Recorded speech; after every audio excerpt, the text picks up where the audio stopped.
വീണ George മന്ത്രിയായിട്ട് എന്ന് കാലുകുത്തിയോ അന്ന് മുതൽ ഈ വകുപ്പ് പൂർണ്ണമായിട്ടും അനാരോഗ്യ വകുപ്പായി തീർന്നു.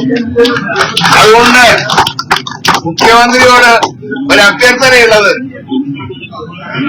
എത്രയും പെട്ടെന്ന് ഈ വീണ ജോർജിന്റെ രാജി എഴുതി വാങ്ങുക. അവരെ കൊണ്ട് നടക്കില്ല, ഇത് കൊണ്ടുപോകാൻ പറ്റില്ല.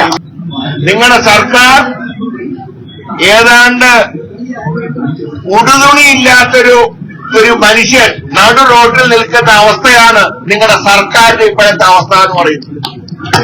അതുകൊണ്ടാണ് ഓരോ തെരഞ്ഞെടുപ്പുകളിലും ജനം നിങ്ങൾക്കെതിരെ വിധി എഴുതിക്കൊണ്ടിരിക്കും.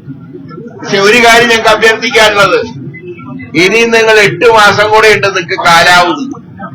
ഈ 8 മാസത്തിനുള്ളിൽ നിങ്ങൾ ആരെയൊക്കെ കൊല്ലുന്നതാണ് ഞങ്ങൾ പറയുന്നത്. എത്രയും പെട്ടെന്ന് വീണ ജോർജിന്റെ രാജി എഴുതി വാങ്ങി അവരെ കൈരളിയിലോ റിപ്പോർട്ടറിലോ വാർത്ത വായിക്കാൻ അവരെത്രയും പെട്ടെന്ന് പറഞ്ഞയക്കില്ല. ഞാൻ ഈ 2 ചാനലിൽ പറഞ്ഞ അവരുടെ ബഹുമാനക്കുറവുണ്ടല്ലോ. കാരണം മുഖ്യമന്ത്രി വിചാരിച്ചാൽ എളുപ്പം ജോലി കിട്ടുന്ന 2 ചാനലായതുകൊണ്ടാണ് ഞാൻ അതിനെക്കുറിച്ച് പറഞ്ഞത്. അതാണ് ഞാൻ ഒരു ചാനലിൽ കുറച്ചായിട്ട് പറയല്ല. എല്ലാ ചാനലിനോടും മാധ്യമത്തിനോടും ബഹുമാനമുള്ള ഒരാളാണ്.